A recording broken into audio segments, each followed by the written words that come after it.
kids. Of course, you love your kids.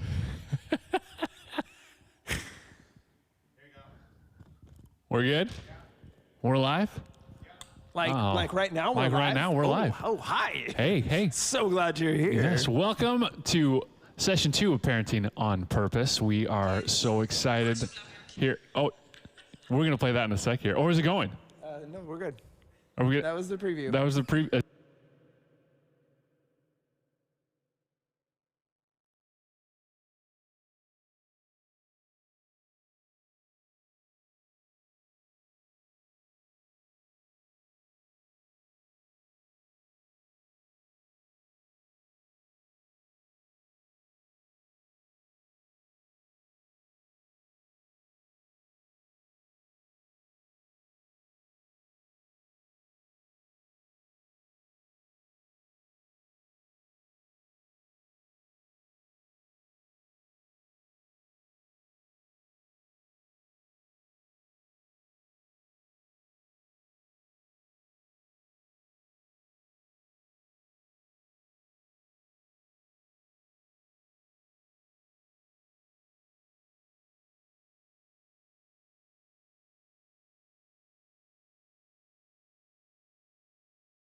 you stayed with us that entire time, you get a gold star. Yes, thank you for sticking it out. We ran into a little bit of technical difficulties, but now we're kicking it back off. We're going to go ahead and start from the beginning here. Tonight we're going to be talking about discipline. Crime and punishment is what we're calling this one. Dun dun. Yes. Right? Yes. A little bit of love there. We're going to be exploring how discipline, really, it's probably one of the least look forward to aspects of being a For parent, sure. right? Like nobody. If you're a good parent, Yeah. you don't look forward It's true. to it. Nobody's when they're having kids is going, you know what I can't wait for?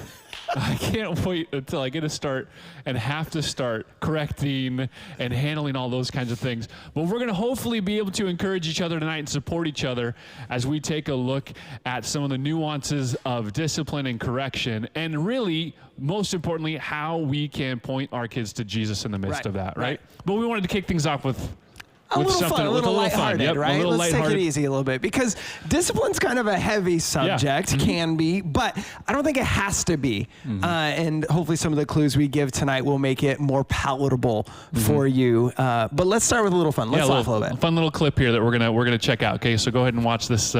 Roll it, Jeeves. I have kids. Of course, you love your kids, and it's difficult to raise them. Small kids are very easy, I find. The biggest downside of having a very small child is they are very boring. Yeah, they want to show you they love you by talking to you all the time, but everything they know, you already know.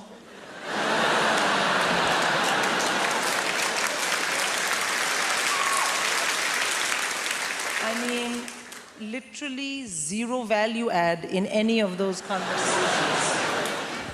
But you do it anyway because they're your kids, you know? And you know what people say? Small kids, small problems, big kids, bigger problems. And the reason is that as your kids get older, you have to discipline them properly. And I find this very stressful because I'm born and raised in India. So what I consider robust, healthy, high-quality parental discipline is frowned upon in this part of the world. That's not true. It's illegal. I know because I have checked.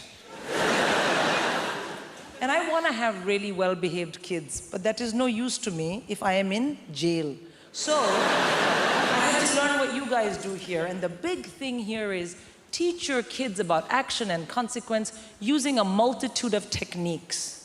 So you have something called star chart. You know what star chart is? Yeah, no, let me tell you, sir. Star chart is you find something vaguely not negative that your child possibly might be able to do, and then work it into the conversation and give them a star. Thank you for not kicking me in the face today. Here's a star. And then the other one, action and consequence, naughty step. You've been terribly behaved. Kindly go relax on the staircase. Oh man, that's so Classic. great. It is, and I think it highlights a lot of the differences in parenting approaches and all the different. Well, and we were all raised differently. We each experienced it. Well, most of us experienced discipline growing up. Some of you still need some, but whatever. But we all experienced discipline growing up. And here's one of the things we'd love to interact with you on. I would love for you to think for just a couple seconds. Don't get too distracted by this. But if you were to compile all the time that you spent grounded between birth and age 18, how long would that be? Yeah. Like if you put it into hours, or for Weeks. some of you weeks. Could be months, and there A year? We Could want there to be see a if we year? can discover here who's watching right now that may have had the longest amount of time being grounded. Cumulative. Yeah. And while you are kind of trying to add that up in your mind here, we do want to kick off tonight. This is going to be the foundation of the discussion tonight, and really the preface for approaching discipline and correction in our homes and with our kids. And that's going to be taking a look at Scripture. As we mentioned last week, and we will mention each time in Parenting on Purpose, the whole reason we're doing this is to help our kids find and follow Jesus. Right. We want to point our kids to Jesus. We want to point them towards healthy relationships, personal relationships with Jesus, and allow them to connect with Him. And so we want to bring in Scripture and make sure that that is at the root and the foundation of each of these sessions. So in Hebrews 12:5 and 6, we read, And have you forgotten the encouraging words God spoke to you as his children? He said, my child, don't make light of the Lord's discipline, and don't give up when he corrects you. For the Lord disciplines those he loves, so and he punishes each one as he accepts as his child.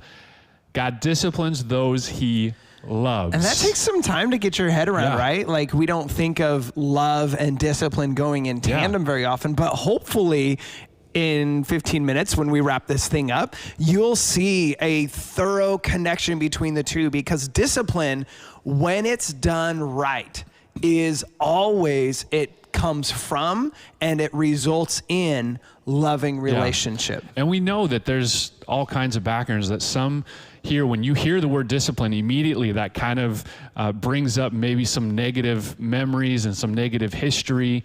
And because of the way you experienced what was framed or called discipline, but really there is a difference between loving discipline and just like an abuse, and whether it's verbal or physical or and I think it's important to identify that so we can know that we're staying on the right side of it.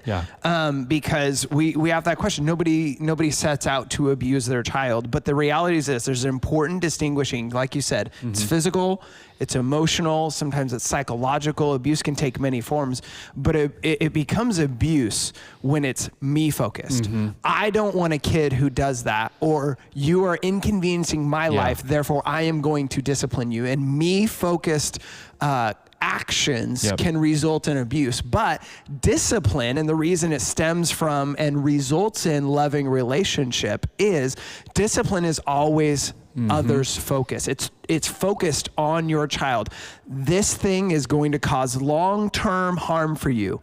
So I'm willing to discipline you, even though I don't want to prevent that long-term harm. This is good for you. And when you operate from that sense and keep yourself in that sense, it can be a loving, and it is a loving thing. It is a loving thing, when paired, correction and discipline, when paired with love and humility. I think that's also the approach of approaching discipline with our kids with humility. Then it's really is a very effective. It actually accomplishes what God wants it to, in helping to point us towards the type of behavior, the type of life that he wants us to experience.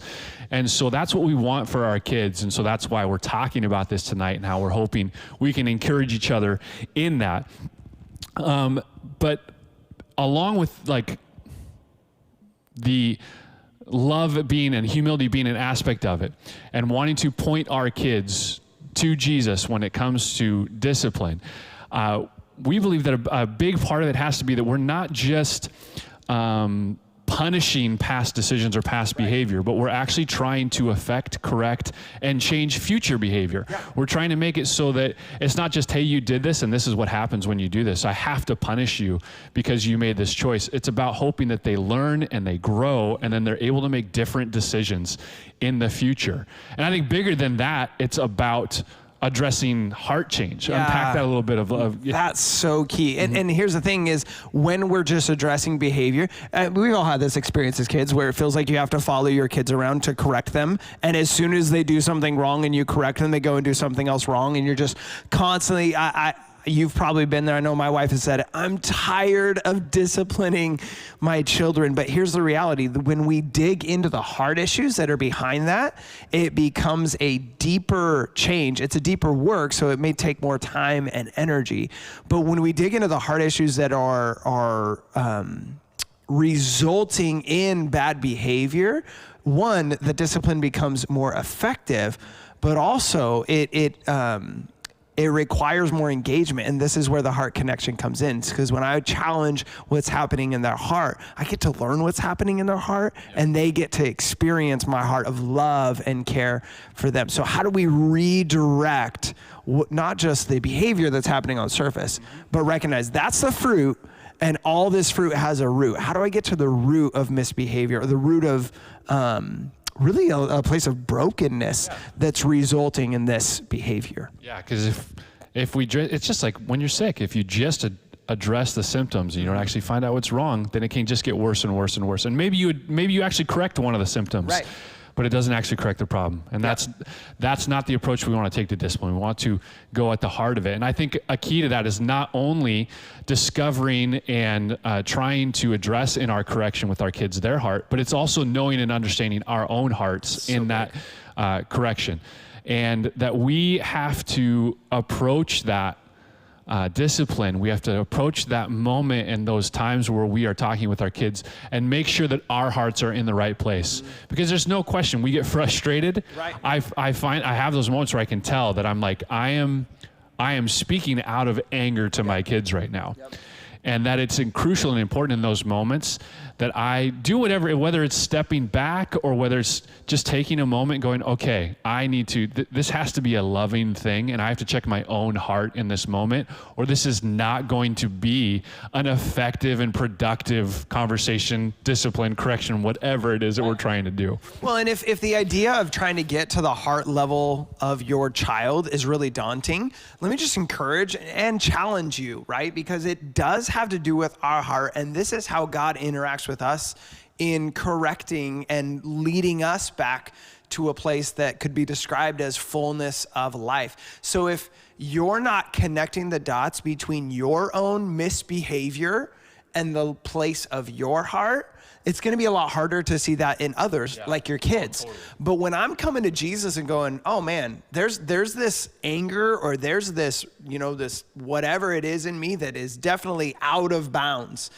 If I'm not connecting that back to my heart, it's easy to miss the fact that there is a connection. But when I'm coming to Jesus going, this is out of bounds, what's happening in my heart?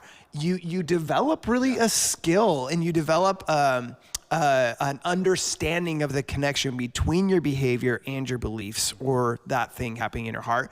And when you learn that in you learn that in your kids. And when you learn that in your kids, you're able to correct in a way that's not just, I want you to learn to be a good kid, but that really stems from heart of, I want you to be a healthy adult, right? Isn't that what we want for our kids? I want you to be a healthy adult that I can have a relationship with. Mm-hmm. So rather than just telling you not to hit your sibling, we're gonna talk about how we treat each other and confront the selfishness that lives in all of us. And so this is actually a perfect moment here, because I'm looking on and Kaylee's making some posts here online. She's right in the thick of it. Our youngest is getting out of bed multiple times right now. So she's right in the thick of discipline and correction right now with him.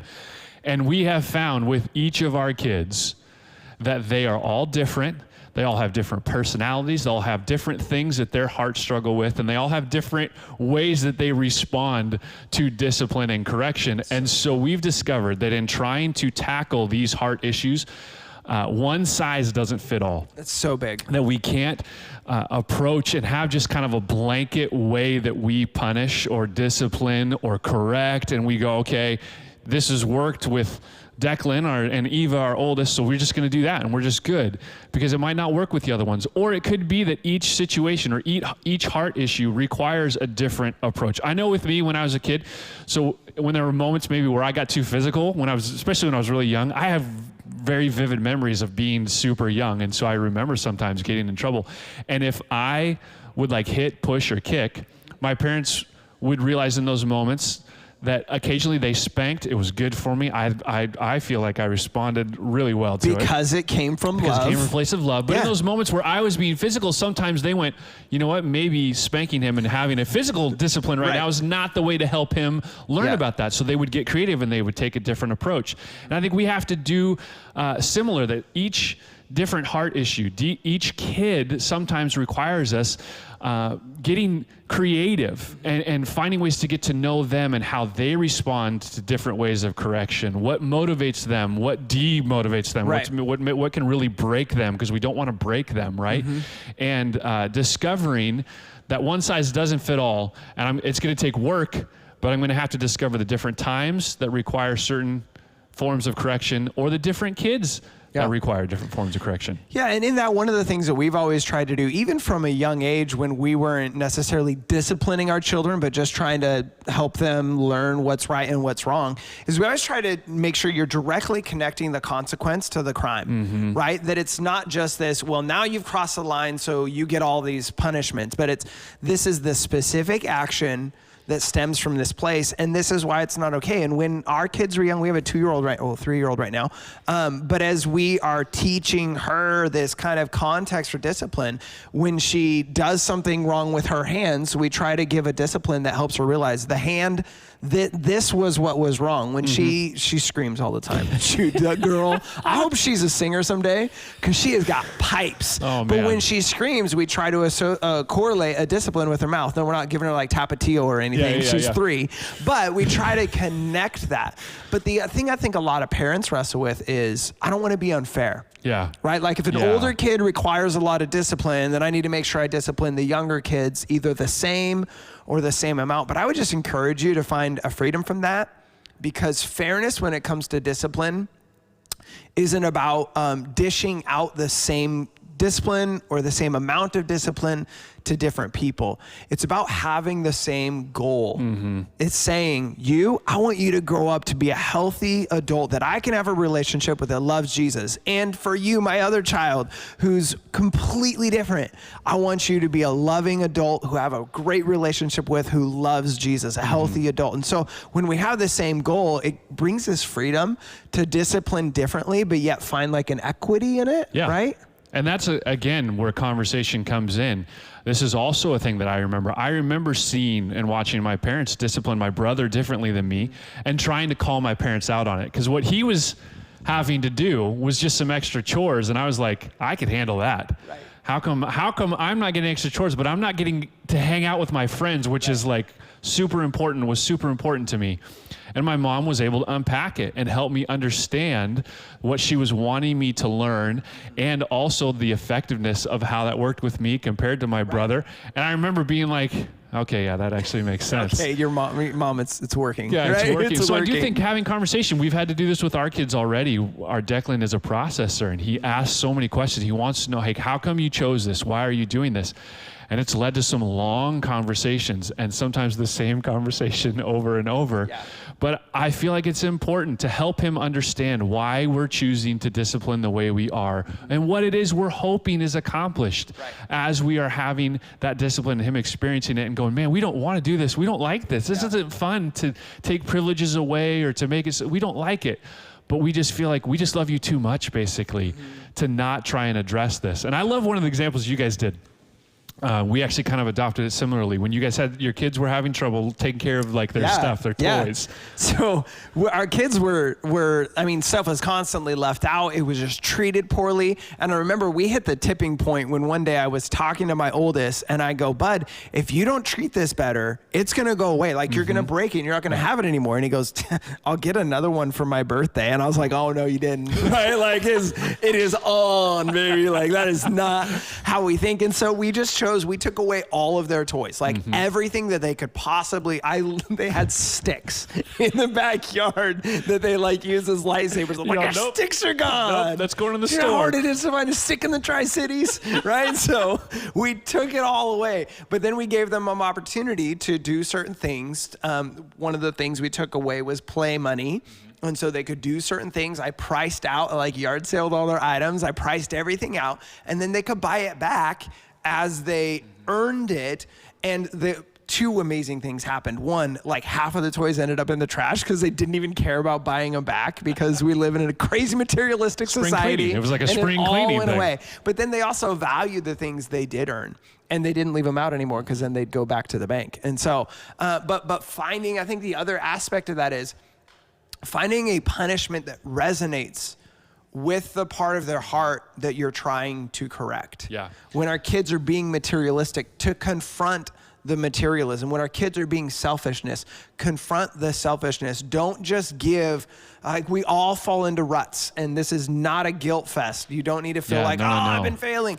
But we all fall into ruts when it comes to discipline. If you've been handing out the same discipline over and over and over, I think you're missing an opportunity to effectively hit their heart by delivering a consequence that effectively produces something for the long haul, right? Because that's the point of discipline. The reason we give discipline is, I would rather you experience intense short pain now by not having that toy or not being able to play with your friends or whatever it is. The PlayStation's going away, right? I'd rather you experience an intenser short-term pain than to allow this thing to grow in your heart and to cause long-term pain by fractured relationships, by unhealthy lifestyle, all those things. And we already had a couple of people start to come in here to talk about the differences of their kids. Jolena was saying how Lucas listens by just talking, and then Cole, there has to be like some other steps taken and some different things. Melissa looks like also chimed in. So here we want a little more interaction from you. Totally different, right? So Kids are totally funny. different. Here we want some other interaction here. Maybe throw out a couple creative things you have done and trying to help your or seen, or maybe you experienced with your parents some creative ways that you were corrected, or that there was a discipline that helped you or has helped your kids to grasp and understand the heart behind the discipline and the correction. And we want to see if we can we'll look for some creative, maybe we'll throw out a coffee cart or somebody. Exactly, I want to learn some stuff here too. Come on. As we do that, another aspect that we've got to talk about this, and I think it's really important, is that communication is key.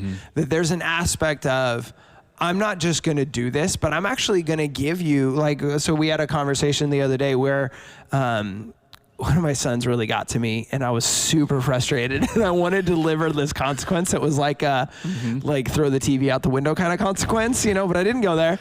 And I just kind of, you had to check your own heart in the moment, right? Legit. And be like, okay, I'm like, Jesus is challenging me. I'm like, no, but I want to discipline him, right? I was actually on the way to your house to play games, and my kids just crossed the line, and I was frustrated, so I sat on it, right? But then I was able to come back to him later and go, hey, this thing is a recurring issue right now. And I've thought about it, I've sat on it, and if this continues to happen, this will be your consequence. So now it's thought through, there's a plan, we've talked about that, but it's also one where I'm giving him the parameter. I want to make it so clear what the consequences for some behaviors are, to the point where I can look at my child as I'm delivering the consequence and say, you chose this. Right? Isn't that really what Jesus does for us? Yeah, exactly. Is he creates this framework. He says, this is out of bounds. You go here, you're going to experience this. And then it's not like he's doing it to us. It's that, hey, you ignored the warning signs. You've embraced this kind of behavior, and this is the consequence that you chose. We made that choice. Exactly. So communicating with our kids and having those conversations, helping them understand those things. Again, breaking down why we're doing the things that we're doing to help them understand. And sometimes those aren't easy conversations, especially as your kids get older and sometimes get more defiant and more like, I don't care if you think that that's what you should do. I don't like it and I don't want to do it. And I just still think over communicating. But along with that over communication means listening to them. So that means taking time to sit back and stop talking and hear their heart, their thoughts. I've done this a bunch with our kids, where I'll ask them a question about a choice they just made. Like, hey, why did you do that? Why did you just hit your brother? And then they start to tell me. They're answering my question. They're doing what I asked them to do. But they start to answer it, and I don't like their heart behind it. So I'm immediately like, no, that's not okay. And I cut them off. I jump in because I want to correct. Not only am I wanting to correct what they did, but I'm like, no, you shouldn't feel that way. You need to change that now. But I'm laughing because I can resonate with it. But I have to get better, and I've been trying to challenge myself to take those, when I ask that question, to sit back and listen and to hear them unpack it, even if it's like, oh man, I don't like that they thought that way, that they were that selfish, or that they were that wanting to bring like harm to their sibling or whatever it is. But letting them unpack it so I can discover where their heart is.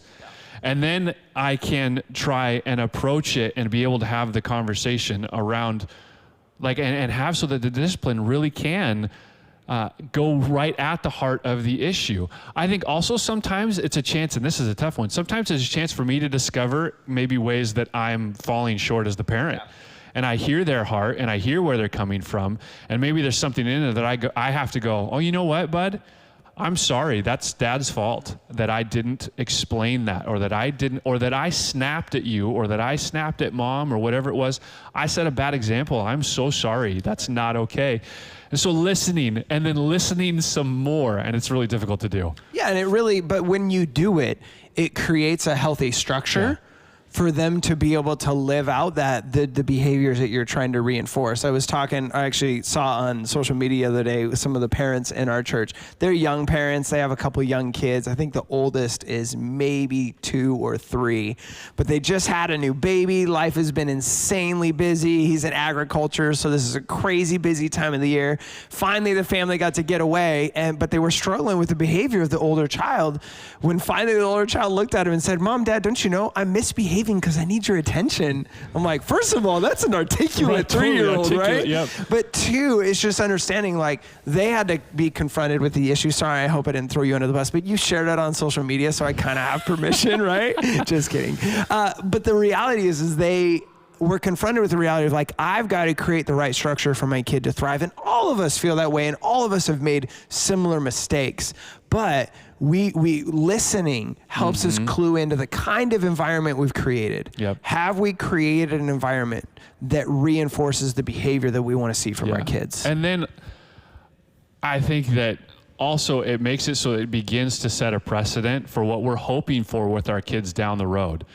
Because something I noticed, if I cut my kids off every time they try to tell me what they did wrong or why they did it wrong, then I'm hindering the chance in the future that I am a safe place for them to come to and say, "Hey, Dad, I made a mistake. Yeah. Dad, I messed up." And I want to be that. I want to be able to be there when they do make a poor choice at school or they make a poor choice with friends. Even though I don't want that to happen, I want to be a safe place they can come to and say, "Hey, Dad, I messed up. Yep. And I need like help knowing how to handle this, how to mend this relationship that I broke," or things like that. And if I create a precedent that like, hey, as soon as you start to tell me something I don't like to hear, I'm going to cut you off and tell you you're wrong, then I'm going to hinder that in the future. And I don't want that. I don't want that at all.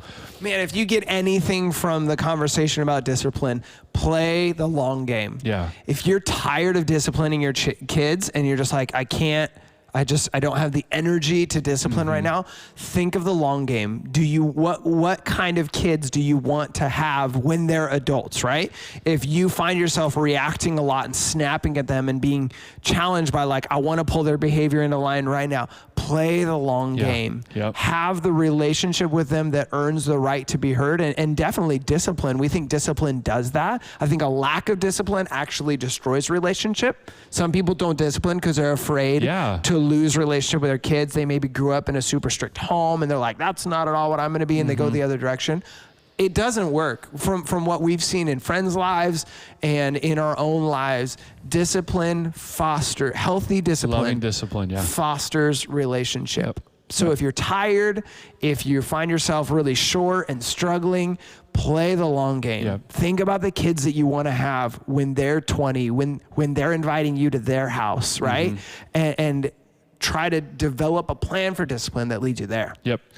And so we're going to wrap up here in just a moment with just kind of going through it again here, some of the practical steps we're hoping we can all walk away with tonight. But before that, we did want to open up and give it, not like while we do that, if you have any questions that you want to post on the online chat here, something specifically you'd like us to talk about before we end tonight when it comes to discipline and consequence, maybe something you're having difficulty with, then please throw that on there.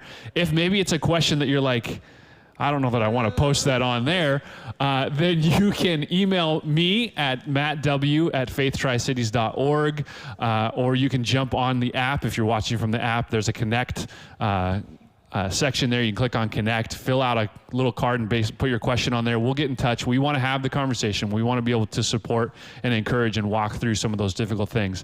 But in kind of closing here, kind of practical steps, and some things hopefully we can really wrap our heads around and put into practice as soon as possible. So we talked about it last week. We're talking about it again tonight. Make a plan. Oh, it's so big. Make a plan when it comes to discipline. Yep. And it could be that it could be the big plan, and then also little plans when it comes to some of the specific issues maybe you're dealing with in your homes or with your specific kids. What's the plan going to be?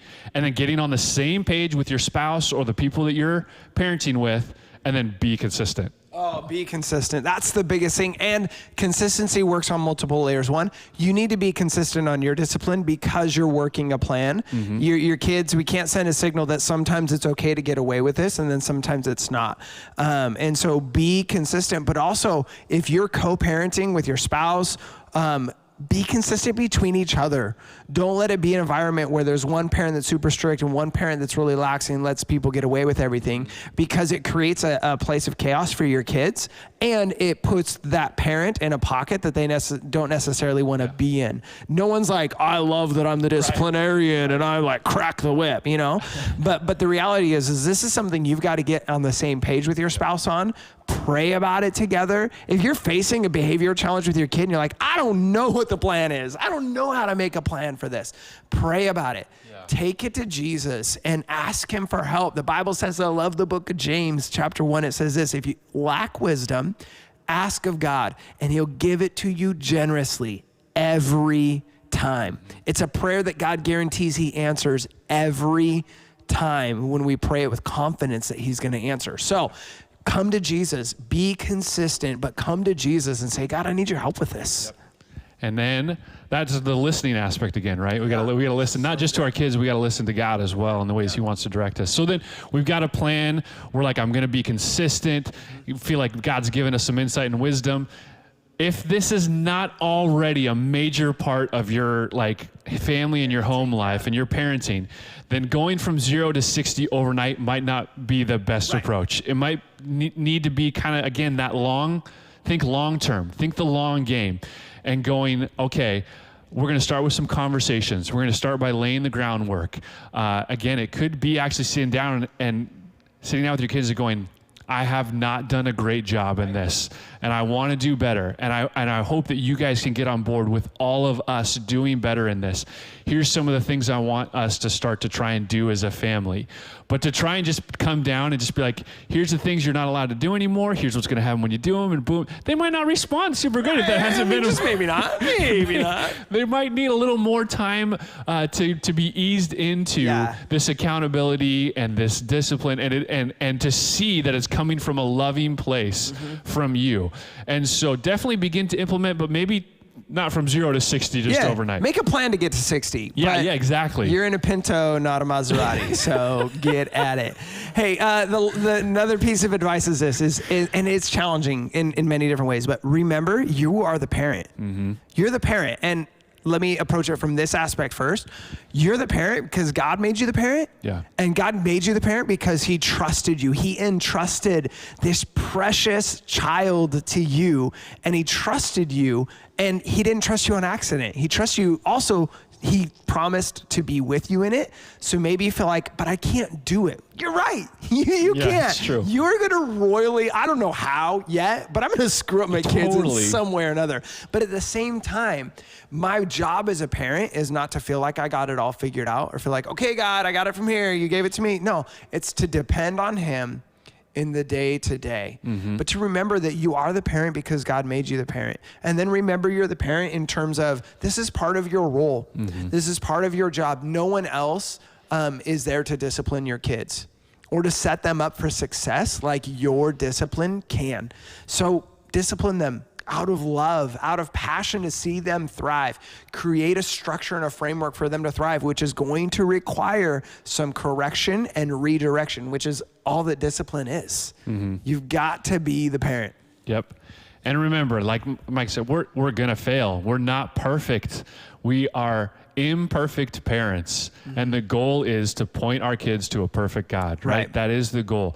That in our weakness, there's opportunity at times to point our kids to the grace of God. When we fail, to point them to a God that never fails us. And so we want to take those opportunities to not just beat ourselves up when we fall short and we're imperfect, because that's going to happen. But to remember the goal is to point our kids to Jesus, to help them find and follow Jesus.